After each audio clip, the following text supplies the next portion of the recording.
One today's podcast is on group accounts. Group account cover many of the accounting standards like IFRS 10, 12, IFRS 10, IFRS 11, and IFRS even IFRS 10, IFRS 11, IFRS 12, and IS 28. IFRS 10 is consolidated financial statement. IFRS 11 is the joint arrangement. IFRS 12 is the disclosure of interest in other entities, and IS 28 is investment in associate and joint ventures. The standard as well as IFRS 3 business combination are part of group account standard. IFRS 10 consolidated financial statement says that an entity that is parent required to prepare consolidated financial statement. The standard provides the following definition: a parent is an entity that controls another entity. A subsidiary is an entity that is controlled. An investor controls investee when there are 3 points that establish the control. 3 criteria that tells the investor have a control. First thing is the investor has power over an investee, means power. Second point is the investor is exposed to or has right to variable return from the involvement with the investee, right to variable return. And third is investor have ability to affect those return through its power over investee, ability to affect return. So for the control to be established, there are 3 points given: power over investee, right to variable return, and ability to affect return. Consolidated financial statement present asset, liabilities, equity, income, expenses, and cash flow of the parent and subsidiary as if they were a single economic entity. Control is presumed when an entity holds more than 50% of voting capital, voting rights of the entity. There are other circumstances that need to be considered when determining the power over the investee. First, exercise majority of the voting rights, contractual agreements, holding less than 50%, but all other equity interests held by unconnected group, means like public. And fourth, holding potential voting rights like convertible loan notes. The stance of conceptual framework in regard to IFRS 10 consolidated financial statement. In the conceptual framework, the board notes that consolidated financial statements are important for investors in the parent company. This is because their economic return are dependent on the profits made by the subsidiary. Because they're dependent on the profit made by subsidiaries that are distributed to the parent.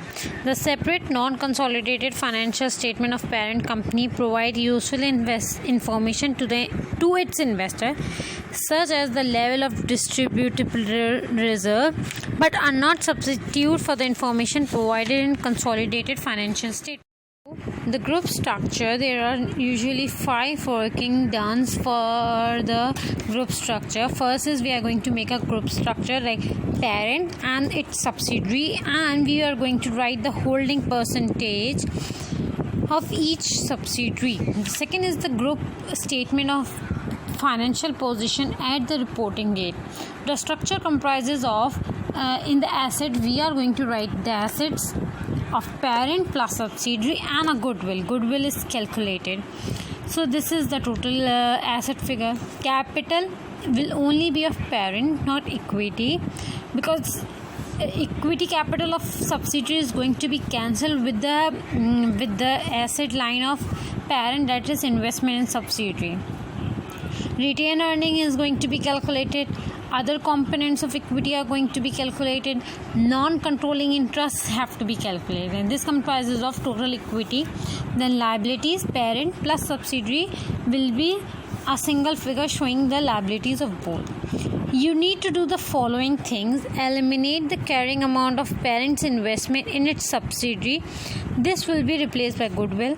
Add together the assets and liability of parent and its subsidiaries in full. Include only parent's balance within the share capital and share premium, both, remember.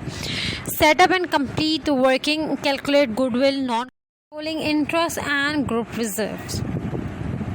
So there is a calculation of net assets of subsidiary at acquisition date, at reporting date. This comprises of the headings like equity capital, share premium, other components of equity, retained earning. Goodwill in the accounts of subsidiary is deducted. Any sort of goodwill. Fair value adjustment on the acquisition, post-acquisition depreciation and amortization on fair value. PERP means unrealized profit. If subsidiary is the seller, is going to be deducted. And the post-acquisition amortization or depreciation on fair value is deducted. Okay, PERP is provision for unrealized profit. The fair value of subsidiary net assets as acquisition date are used in the calculation of goodwill. The movement of subsidiaries net assets since acquisition is used to control the non-controlling interest and group reserves. So how the goodwill is calculated is this is the third working.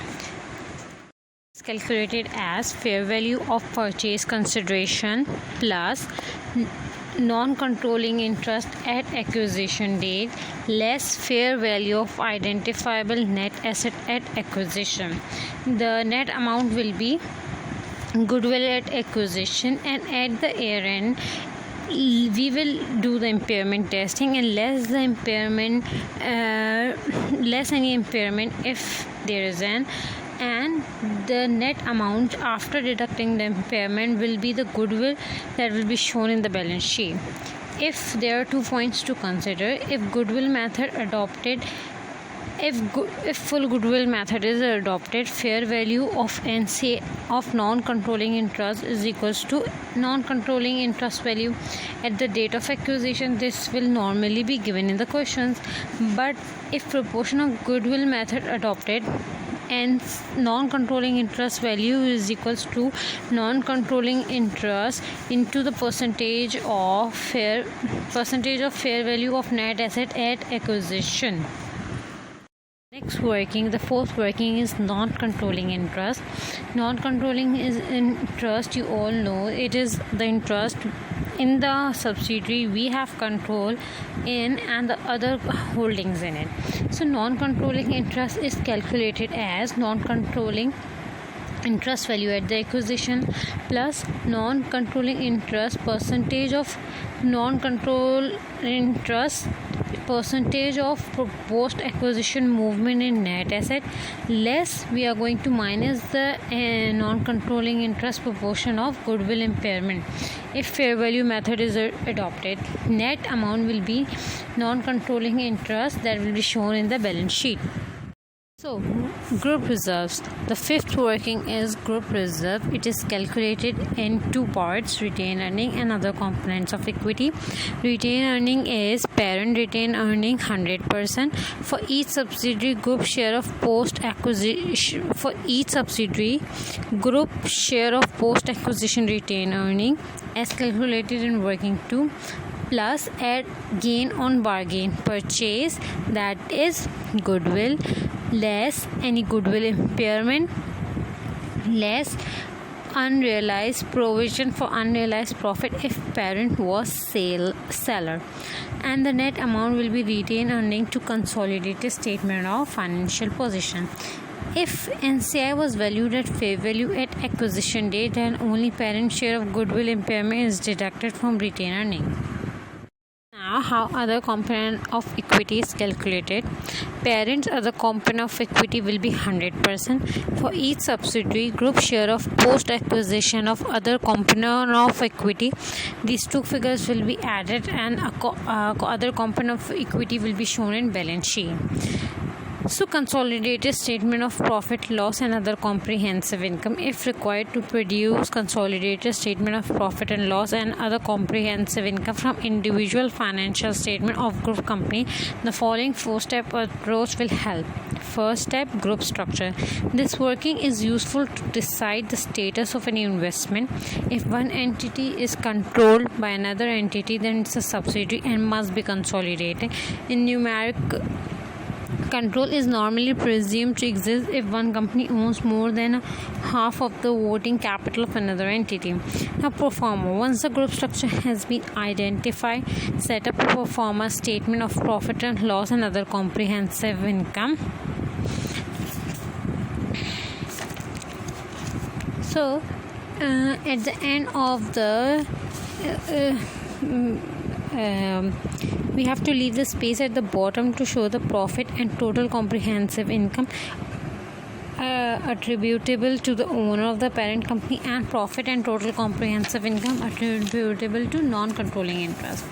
So group statement will be revenue will be the total of parent plus subsidiary, cost of sale will be parent plus subsidiary, then gross profit, operating cost we will minus the operating cost, that will be the total of parent plus subsidiary, profit from operation, investment income will be parent plus subsidiary if any, and finance cost will be deducted, that will be total of parent plus subsidiary, and the net amount we will be having profit before tax less the tax profit parent plus subsidiary, the net amount will be profit for the period.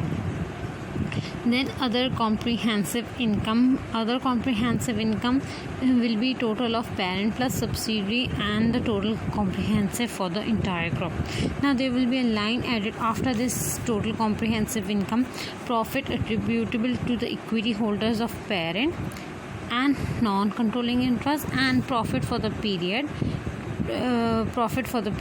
then total comprehensive income attributable to the equity holders of parent and non-controlling means total comprehensive income attributable to non-controlling interest.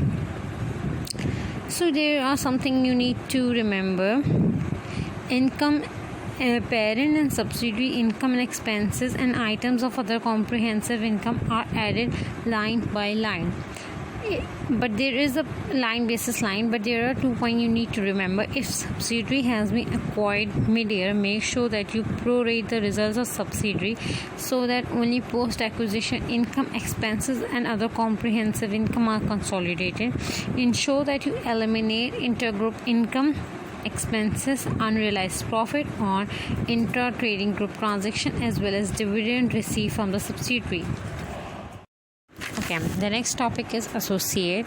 An associate is defined as entity over which investor has significant influence and which is neither a subsidiary nor a joint venture of investor. Significant influence is the power to participate but not control the financial and operating policy decisions of an investment. Of an entity. IS 28 investment associate and joint venture states that significant influence is usually evidenced by the representation on the board of directors, which allow the investing entity to participate in policy decision holding between 20% and 50% of voting power is presumed to give significant influence. So, accounting for associates are not consolidated because the parent does not have the control. Instead, they are accounted using equity method. Statement of financial position. IS 28 requires the carrying amount of associate is determined as follows: cost, the cost of investment plus the investor's share of post-acquisition reserve minus impairment losses.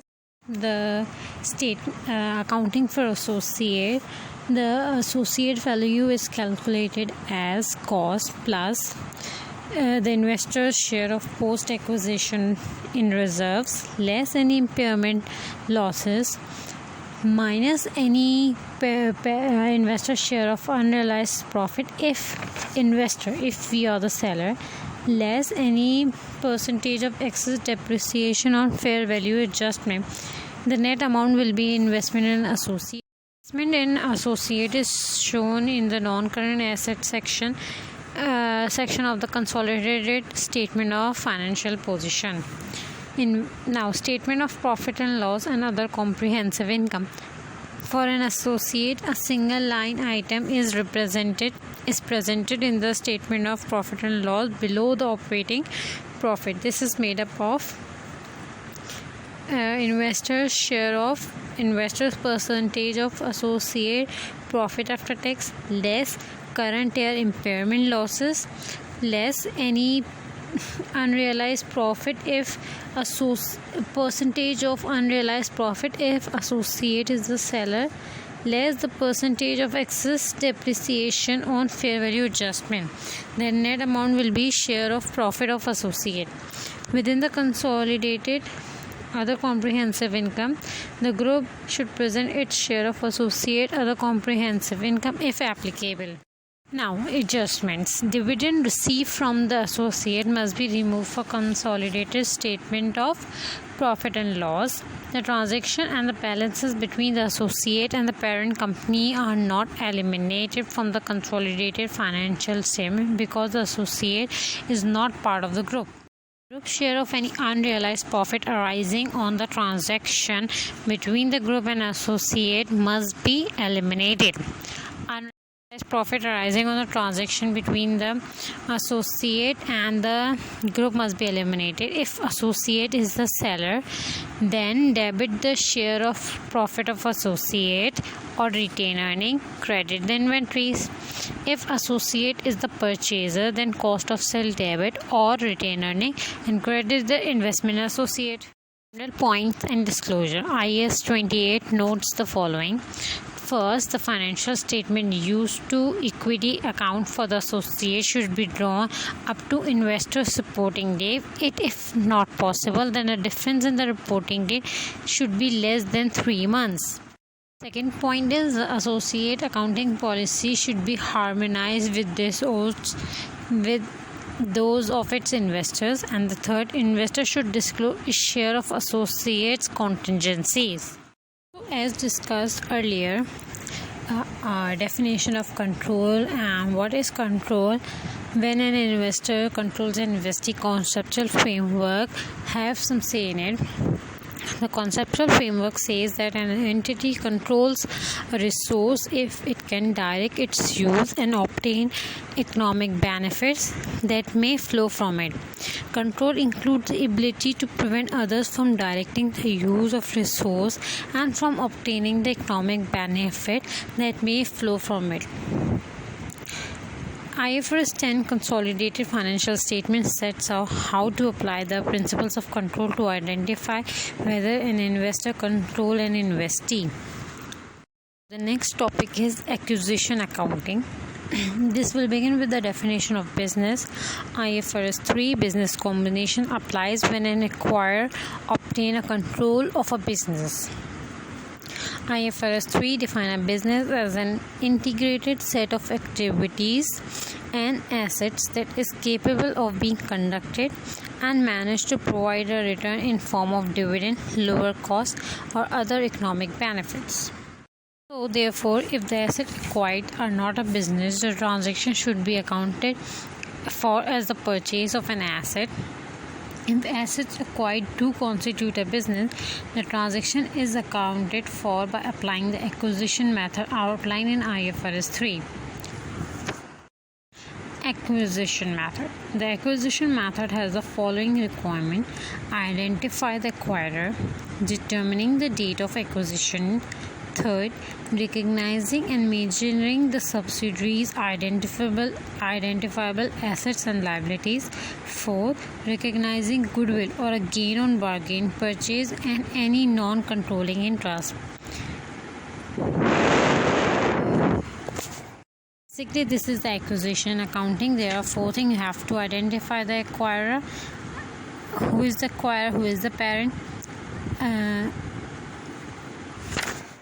So the first step is the identifying the acquirer. The acquirer is the entity that has assumed control over another entity. In business combination, it is normally clear which entity has assumed control. However, sometimes it's not clear as to which entity is the acquirer. For these cases, IFRS 3 provide guidance. The acquirer is normally the entity that has transferred the cash or other asset within the business combination, or if the business combination has not involved the transfer of cash or other asset, the acquirer is usually the entity that issue its equity instruments or equity interest. Points were the main, but other factors that need to be considered are as follows. First, the acquirer is usually the entity whose former management dominates the combined entity. Second, acquirer is usually the entity whose owner have the largest proportion of voting rights in the combined entity. The acquirer is normally a bigger entity. Acquisition date. The acquisition date is the date on which the acquirer obtained control over the acquiree, means parent obtained control over the subsidiary. This will be the date at which goodwill must be calculated and from which income expenses of the acquiree will be consolidated.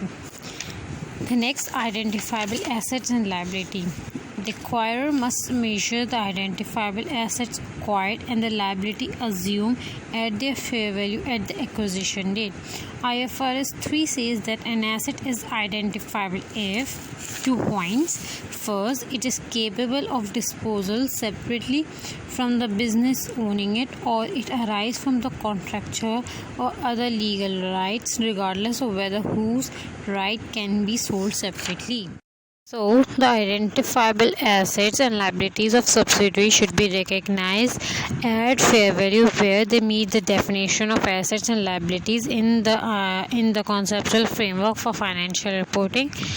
And secondly, they are exchanged as a part of business combination rather than a separate transaction. IFRS 3 was not updated to refer the revised element of definition of conceptual framework. The assets and liabilities are definition of assets and liabilities are revised by the new conceptual framework. So the items that are not identifiable or do not meet the definition of assets or liability are subsumed into the calculation of purchased goodwill. What are the following items? Firstly, contingent liabilities are recognized at fair value at the acquisition date. This is true even where the economic outflow is not probable. The fair value will incorporate the probability of economic outflow. Second, provision. Provisions for future operating losses cannot be created as this is the post-acquisition item. Similarly, restructuring costs are only recognized to the extent that a liability actually exists at the date of acquisition. Intangible assets are recognized at fair value if they are separable or arise from legal or contractual rights. This means that the parent recognizes an intangible asset in the consolidated financial statement that the subsidiary did not recognize in its individual financial statement. Example, internally generated brand name.